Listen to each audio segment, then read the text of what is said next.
Hello friends, என்னோட பேர் Hemamalini. Welcome to Malini's dhaba.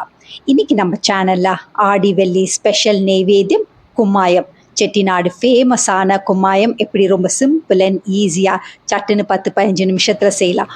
மாவு மட்டும் ரெடியாக இருந்தால் கரெக்டாக 15 நிமிஷத்தில் உங்களுக்கு நெய்வேத்தியம் வந்து ரெடி ஆகிடும். டேஸ்ட் வந்து ரொம்ப பிரமாதமாக இருக்கும். நல்ல அல்வா மாதிரி நல்ல வலுவலுன்னு இருக்கும். வாங்க வீடியோவுக்கு போய் அதை எப்படி செய்யலான்னு பார்க்கலாம். அதுக்கு முதல்ல இது வரைக்கும் நம்ம சேனலை சப்ஸ்கிரைப் பண்ணாமல் இருந்தால் மறக்காமல் சப்ஸ்கிரைப் பண்ணி வச்சுட்டு பக்கத்தில் இருக்க பெல் பட்டனையும் ப்ரெஸ் பண்ணி வச்சுக்கோங்க. அப்போ தான் நான் போடுற வீடியோஸ் உங்களுக்கு நோட்டிஃபிகேஷனில் வரும். வாங்க டிலே பண்ணாமல் வீடியோவுக்கு போகலாம். செட்டிநாடு ஸ்பெஷல் கும்மாயம் செய்கிறதுக்கு முதல்ல நம்ம ஒரு சில பொருட்களை நல்லா வறுத்துக்கணும். அதுக்கு நான் கடாய் அடுப்பில் வச்சுருக்கேன். இதில் 1 கப் அளவுக்கு உளுந்து சேர்த்துக்கோங்க. வெள்ளை உளுந்து, கருப்பு உளுந்து எது வேணாலும் சேர்க்கலாம். வெள்ளை உளுந்துக்கு பதிலாக கருப்பு உளுந்து சேர்த்திங்கன்னா ரொம்ப ஆரோக்கியமானது. உளுந்தையும் சேர்த்து ஃப்ளேமை வந்து மீடியம் டு லோலியே வச்சு கைவிடாமல் 20லேருந்து 25 நிமிஷம் நல்லா வறுத்துக்கோங்க.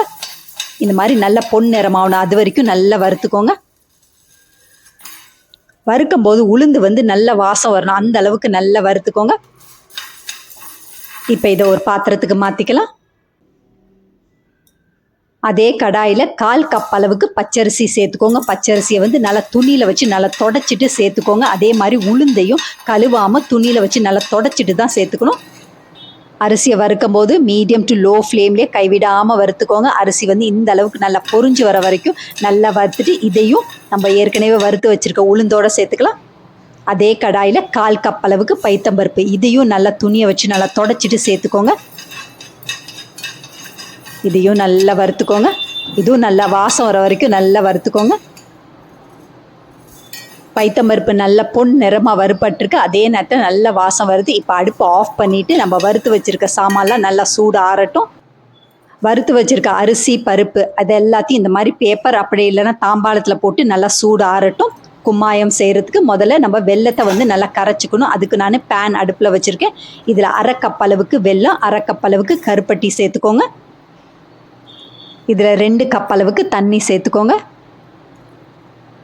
தண்ணியும் சேர்த்துட்டு அடுப்பை பற்ற வச்சு மீடியம் ஃப்ளேம்லேயே வச்சு நல்லா கரைச்சி விட்டுக்கோங்க. வெல்லம்லாம் நல்லா கரையிட்டும். இப்போ பாருங்கள், வெல்லம் வந்து நல்லா கரைஞ்சிருச்சு. இப்போ அடுப்பு ஆஃப் பண்ணிவிட்டு இது ஒரு பக்கத்துக்கு அப்படியே இருக்கட்டும். ஏற்கனவே பருப்பு, அரிசிலாம் நல்லா சூடு ஆறிடுச்சு. இதை நம்ம மிக்ஸி ஜாரில் சேர்த்துக்கலாம். இதை மிக்ஸி ஜாரில் சேர்த்து நல்லா நைஸாக பவுடர் மாதிரி அரைச்சிக்கோங்க. இந்த மாதிரி அரிசி, பருப்பெல்லாம் நல்லா வறுத்துட்டு பவுடர் பண்ணி ஏர்டைட் கண்டெய்னரில் ஸ்டோர் பண்ணி வச்சுக்கிட்டிங்கன்னா உங்களுக்கு தேவையான போது நீங்கள் நெய்வேத்தியம் செய்யலாம். இந்த மாதிரி கும்மாயம் செய்யலாம். அது மட்டும் இல்லை, பெண் குழந்தைகளுக்கு குறிப்பாக மாதவிடாய் காலத்தில் நீங்கள் களி கிண்டி கொடுக்கலாம். அப்படி இல்லைன்னா கஞ்சி காய்ச்சி குடிக்கலாம். ரொம்ப ஆரோக்கியமானது. நீங்கள் வெள்ளை உளுந்துக்கு பதிலாக கருப்பு உளுந்து இதுக்கு சேர்த்துக்கலாம். இதை நல்லா சலிச்சுக்கோங்க. மீதி உள்ள கப்பியை மறுபடியும் மிக்ஸி ஜாரில் சேர்த்து நல்லா நைஸாக பவுடர் மாதிரி அரைச்சிக்கோங்க. 2வது தடவையும் நல்ல கப்பியெல்லாம் நல்லா நைஸாக பவுடர் மாதிரி அரைச்சாச்சு. மீதி உள்ள கப்பி 1 இல்லாட்டி 2 டேபிள் ஸ்பூன் அளவுக்கு இருக்கும். அதை வீணாக்காமல் அடுத்த தடவை களி கிண்டும் போது அப்படி இல்லைன்னா கஞ்சி காய்ச்சும் போது அதை சேர்த்துக்கோங்க.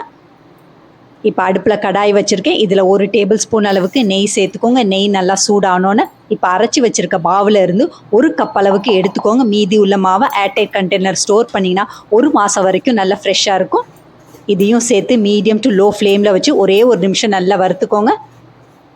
கரெக்டாக 1 நிமிஷம் நல்லா வறுப்பட்டோடனே அடுப்பை ஆஃப் பண்ணிவிட்டு ரூம் டெம்பரேச்சர் வந்த பிறகு நம்ம ஏற்கனவே கரைச்சி வச்சுருக்க வெள்ளை கரைசலை சேர்த்துக்கோங்க. வெள்ளை கரைசல் அதே நேரத்தில் வறுத்த உளுந்து ரெண்டுமே ரூம் டெம்பரேச்சர் இருக்கணும். அதுக்கு பிறகு தான் நம்ம சேர்க்கணும். இதையும் சேர்த்துட்டு நல்லா வடிச்சுக்கோங்க. இந்த மாதிரி வடிக்கிறனால தூசு மணல்லாம் தங்கி நின்றும். இதையும் சேர்த்து நல்லா கலந்து விட்டுக்கோங்க. அங்கங்கே கட்டிகள் இருந்தால் மிக்ஸி ஜாரில் சேர்த்து ஒரே ஒரு சுற்றினீங்கன்னா கட்டிகள்லாம் நல்லா உடஞ்சி வந்துடும். பிகினர்ஸாக இருந்தால் பயப்படாமல் மிக்ஸி ஜாரில் சேர்த்துக்கோங்க. சேர்த்துட்டு நல்லா ஒரு சுற்றினீங்கன்னா இந்த மாதிரி நல்லா கரைஞ்சி வந்துடும். இப்போ நம்ம அடுப்பை பற்ற வச்சுக்கணும். அதுக்கு முதல்ல 1 சிட்டிகை அளவு உப்பு சேர்த்துக்கோங்க. 1/4 டீஸ்பூன் அளவுக்கு ஏலக்காய் தூள் சேர்த்துக்கோங்க. அதையும் சேர்த்து நல்லா கரைச்சி விட்ட பிறகு அடுப்பை பற்ற வச்சுக்கலாம்.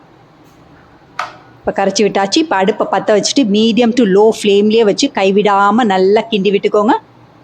வழக்கமாக நம்ம செய்கிற உளுந்தங்களி மாதிரி தான். ஆனால் இந்த செட்டிநாடு ஸ்பெஷல் கும்மாயம் வந்து நல்லா வலுவலுன்னு டேஸ்ட் வந்து ரொம்ப பிரமாதமாக இருக்கும். பைத்தம்பருப்பை நல்லா வறுத்துட்டு நம்ம செய்கிறனால அதை விட இது டேஸ்ட் வந்து ரொம்ப நல்லாயிருக்கும். 10லேருந்து 15 நிமிஷத்துக்கு பிறகு பாருங்கள் இந்த அளவுக்கு நல்லா கட்டி கட்டியாக ஃபார்ம் ஆகுது. கைவிடாமல் நல்லா கிண்டி விட்டுக்கோங்க.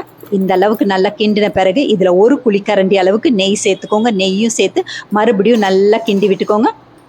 கைவிடாமல் நல்லா கிண்டி விட்டுக்கோங்க. கடாயில் கொஞ்சம் கூட ஒட்டக்கூடாது. நல்லா வலுவலுன்னு வர வரைக்கும் நல்லா கொஞ்சம் கொஞ்சமாக நெய் சேர்த்து நல்லா கலந்து விட்டுக்கோங்க. இந்த அளவுக்கு நல்லா கிண்டி விட்டுக்கோங்க. இப்போ மறுபடியும் 2 குழிக்கரண்டி அளவுக்கு நெய் சேர்த்துக்கோங்க. நெய்யும் சேர்த்து நல்லா கிண்டி விட்டுக்கோங்க. கடாயில் கொஞ்சம் கூட ஒட்டக்கூடாது. அந்த அளவுக்கு கொஞ்சம் கொஞ்சமாக நெய் ஊற்றி நல்லா கிண்டி விட்டுக்கோங்க. இந்த மாதிரி கடாயில் நல்லா ஒட்டாமல் வந்த பிறகு அடுப்பை ஆஃப் பண்ணிடலாம். ஆடி வெள்ளி செட்டிநாடு ஸ்பெஷல் கும்மாயம் ரொம்ப சிம்பிள் அண்ட் ஈஸியாக வீட்டில் ரெடி பண்ணிட்டோம். டேஸ்ட் ரொம்ப பிரமாதமாக இருக்கும். நல்ல அல்வா மாதிரி நல்ல வலுவலுன்னு இருக்கும். சூடாக சாப்பிடும்போது ரொம்ப பிரமாதமாக இருக்கும். அரிசி பருப்பை மட்டும் நல்லா வறுத்துட்டு பவுடர் பண்ணி ஏர்டைட் கண்டெய்னரில் ஸ்டோர் பண்ணி வச்சிட்டிங்கன்னா தேவையான போது இந்த கும்மாயம் நீங்கள் சிம்பிள் அண்ட் ஈஸியாக செஞ்சிடலாம். கரெக்டாக 10லேருந்து 15 நிமிஷத்துக்குள்ளே உங்களுக்கு கும்மாயம் ரெடி ஆகிடும். டேஸ்ட் ரொம்ப பிரமாதமாக இருக்கும். பெண் குழந்தைங்களுக்கு இந்த மாதிரி நீங்கள் செஞ்சு கொடுக்கலாம். மாதவிடாய் காலத்தில் இந்த மாதிரி நீங்கள் செஞ்சு கொடுத்தீங்கன்னா விரும்பி சாப்பிடுவாங்க. வெள்ளை உளுந்துக்கு பதிலாக கருப்பு உளுந்து சேர்த்துக்கோங்க. டேஸ்ட்டும் நல்லாயிருக்கும். அதே நேரத்தில் ரொம்ப ஆரோக்கியமானது. வெள்ளிக்கிழமைகளில் அது மட்டும் இல்லை, விசேஷ நாட்களில் அதே நேரத்தில் ஃப்ரெண்ட்ஸோ ரிலேட்டிவ்ஸோ வீட்டுக்கு வரதா இருந்தால் ஸ்வீட் செய்யணும்னு நினச்சா உடனே நமக்கு ஞாபகம் வர்றது கேசரி தான். ஏன்னா கரெக்டாக 10 நிமிஷத்தில் அதை செஞ்சு முடிச்சிடலாம். நீங்கள் இந்த பவுடரை மட்டும் ரெடி பண்ணிக்கிட்டிங்கன்னா கரெக்டாக 15 நிமிஷத்தில் நல்ல வலுவலுன்னு நல்லா சுட சுட ரொம்ப டேஸ்டான செட்டிநாடு ஸ்பெஷல் கும்மாயம் ரெடி ஆகிடும். இதே மாதிரி அளவுகளோட நீங்களும் இந்த செட்டிநாடு ஸ்பெஷல் கும்மாயம் செஞ்சு பார்த்துட்டு எப்படி இருக்குன்னு கமெண்ட் பண்ணுங்கள். பிடிச்சிருந்தா இந்த ரெசிபி உங்கள் ஃபேமிலி ஃப்ரெண்ட்ஸோட ஷேர் பண்ணுங்கள், லைக் பண்ணுங்கள், சேவ் பண்ணி வச்சுக்கோங்க. இந்த மாதிரி ஆரோக்கியமான அதே நேரத்து நெய்வேத்திய ஸ்பெஷல் ரெசிபிஸ் வேணும்னாலும் மறக்காமல் நம்ம சேனலை சப்ஸ்கிரைப் பண்ணி வச்சுக்கோங்க. தேங்க்ஸ் ஃபார் வாட்சிங் ஃப்ரெண்ட்ஸ்.